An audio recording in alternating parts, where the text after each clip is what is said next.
But how consistent has that guy been for you? You know, Drew works his tail off. That's probably the hardest working long snapper I've ever known. Yeah. I mean, he loves his craft, and he goes out and he tries to perfect it every day. Do you guys give him grief at all? No, Drew's that's the kind of guy you don't give grief to. He's a good guy. Did y'all know each other at all? I know you didn't play the same. Not in high school, we Not in didn't. high school. Nah, we knew of each other. Right. We weren't like buds or anything like that. There's a theory that when it gets colder, you've got to be able to run the ball in November and December. Is that just something that people make up? Is that just a cliche, or do you think there's validity to that? I think you need to be able to run the ball all the time. Yeah. You know, not just in the wintertime, but I guess so. The ball gets a little bit slicker in the winter because, tightens up and everything's, I don't know. Right. I've never been in a situation where I had to throw or catch the ball Right. in the winter, at least. But I think you got to run the ball all the time. It's tough to believe this year. You're about to play your final home game? Yeah. It's flown by. 5 years has flown by, and I'm thankful for every second I had here. Last week you called Perry Orth a stone cold leader. Yeah. He's a guy who started a dozen games at quarterback and is now playing this mentoring role. I mean, how has he handled that as opposed to maybe some other guys? First class. Yeah. First class. I mean, Perry Worth. I mean, if you like the way he played, not like the way he played, the man's first class. He's a classy gentleman. He goes about his business with just such a professionalism, and whatever Perry decides to do in life, he's going to be extremely successful. Do you get the sense that the end of this year has been harder maybe than, despite all the praise of how well he's adapted to all this, it's been hard on him to not play? Yeah, I mean, not only is he a leader and not only is he a classy gentleman, but he's a competitor. Mm-hmm. He wants to compete. And when if you want to make a competitor upset, you don't let him compete. And I think, of course he takes it hard. I mean, you want to play. But he understands that that's not, that may not be in favor right now. So he's doing the next best thing and enjoying every second he's got left here. Do memories of that Citadel game drive you guys this week against another FCS team? It drives me nuts. Like on a daily basis? Yeah. Absolutely. I was unfortunate. I wasn't able to play in that game, but it drives me nuts. And it definitely creates a sense of urgency, to, tell the young guys, hey, look, man, don't see what you watch on film. They're going to play twice as better than that. Because every FBS or whatever they are, FCS team plays, a Division I team, they want to beat you. And that's what I'm kind of stressing to the guys. Look, man, do not take this lightly. Regardless if they're not even, if their record's not as where they want to be in their own division, don't take it lightly at all. And this is a bowl game. This is a bowl game. We got a chance to go to a bowl game after if we play them and come out victorious. And that's huge. That's huge. I mean, it's not going to one. Man, that's for the birds. I'm not watching bowl games at my house. But the fact that you did lose, so is that going to help the fact that the players this year are not going to take, even though the fact that they probably don't have a record that they would like to have when the season starts? I'm sorry. Yeah, absolutely. Yeah. It's real. It made it real for some guys, especially guys that were here. If they think, oh, well, we're a big Division I program, we're the SEC, we should stop these guys. Yeah, we should. But, I mean, it's real. You can lose any given Saturday. And that's the stress, is you come out with mental focus every single day because it's important. Mason, was that the low point last year? Even though you didn't play, was that the low point? Yeah, I don't know what the low point was last year. Last year wasn't a very good season. Mm-hmm. We know that. But we're not in last year. We're in this year. And right now we have a record of 5-5, and we have a chance to improve that record to 6-5 and move to a bowl game. That's what's important. That's what we're focused on. Are there days when or moments when you really realize that your quarterback's a freshman, your starting running back's a freshman, all these guys are so young that it hits home, or at this point is it just who you got and that's here? No, man. I mean, I've told you guys before, and you've heard me say it 100 times. Offensive line cannot care who's throwing the ball or running the ball. We got to do our job. That's regardless. I mean, it doesn't matter if it's a fifth-year senior or a true freshman back there. We still have to run. We still have to do our assignments, open up holes, and protect for the quarterback. Have those guys felt like freshmen at any point recently, or at this point do they just feel like veterans? I wouldn't say they're veterans, just simply because Jason is fourth start, right, and Rico's in his third or fourth start. I mean, I wouldn't say they're veterans, but it doesn't feel like I have anyone's babysitting or anything like that.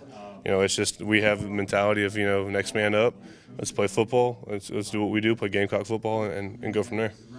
How much does it bode well for the future that obviously that when you'll be sort of a fan, but that these guys are younger and that they'll be here for a while? The future at University of South Carolina is extremely bright. Yeah. I mean, with the guys being so young and playing well, they're playing effectively. Right. With some exception. I mean, Florida, we didn't perform the way we wanted to, but playing to the best of their ability and having a coaching staff that is absolutely phenomenal. I mean, this university has nothing but upside. How proud are you then of being part of that foundation? That's because going from up to down and now starting back up. I don't get a sense of pride of being a foundation or anything like that. This is my job. This is what they brought me here to do. Some things were unfortunate, some things were fortunate, and right now we're, fortunate enough to be where we are, but we're not happy where we are, and we want to keep continuing to get better. And honestly, I'm extremely proud of the guys that have stepped up and really handled big time situations very maturely. And I'm really proud to be on this team, and I'm really proud to play next to the guys that I'm playing with.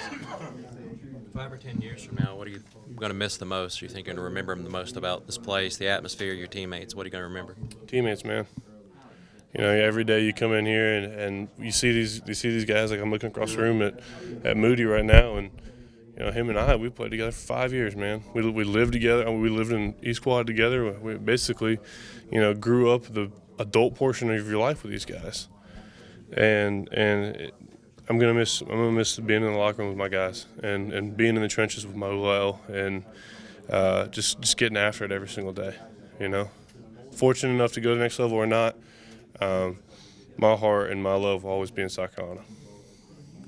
You've obviously experienced, you've been here for 5 years, you've experienced the highest of highs, you've been through 2 11 seasons and the lowest of lows, maybe this little game last year. So what do you think when you reflect back on everything you've experienced here the last 5 years? I'm a big believer in the good Lord, first and foremost. I believe He's got a plan. Everything in your life and everything in my life I can speak for, it happens for a reason. And being on the peaks is easy. A lot of people have been quoted saying that, but it's how you weather the storms and the valleys is what determines how long you stay on the peak. And being on a team with 2 teams 11-2, number 4 in the country, beating the upstate team 5 years in a row, that's phenomenal. But there's also lessons to be learned in winning and losing. The fact that you're a local guy, being from Chapin, does it even more to you? The fact that you got 5 years later, you made it through, and now you're about to play your last game at Williams-Brice Stadium. I was telling, it was funny because that's what Sedarius asked me today. He's like, "That's crazy, man. You're playing your last game," and I'm just like, man, what makes it even more kind of just vivid and more just has a lot more weight to it is I loved this place before I came here. Yeah. Before I was playing here, before I invested my life in this program and in the university, I loved it. So it's huge, it's amazing. Saying that, what were your emotions then when whoever the coach was who called you up or talked directly said, "We're offering you a scholarship to come to the University of South Carolina to play football"? What were your emotions at that point? Man, I about broke down and cried, man. Yeah. It's just, I was, of course, considered a project player. Right, yeah. Obviously, I never really played offensive tackle. Right, Coach yeah. Elliott offered me before I even played it down at offensive tackle. And, it's a huge blessing to me. And, regardless of how, how I played the past, 5 years or people's perception of how I am or as an offensive tackle, there's nothing that's ever going to, changed my mind on how much I love being here and how much it means to me to be able to stand right here in front of you guys and talk and how much of a blessing it is to be able to play at this university and to be around the men that I'm around and really enjoy every second that I'm here. You mentioned Coach Elliott. How happy are you then that he's still here for this last day then? Because it was obviously not all the coaches are. Coach Elliott's my guy, man. That guy gave me he took a risk on a player that kind of like an obscure player that just wasn't on anybody's recruiting board, wasn't really much of a player be honest with me, and he invested his time and his money and his life into developing me as a player, and I appreciate that so much. He gave me a chance to go get an education, to meet people that I would have never met, to play in front of the best fans in the country, and what he did for me was tremendous. What do you think your emotions will be like then? Saturday, pregame, postgame. I don't know, man. My biggest thing is I'm just soaking it in, and focusing and having mental intensity on taking care of business on Saturday. So I can get that one more game. That's important to me.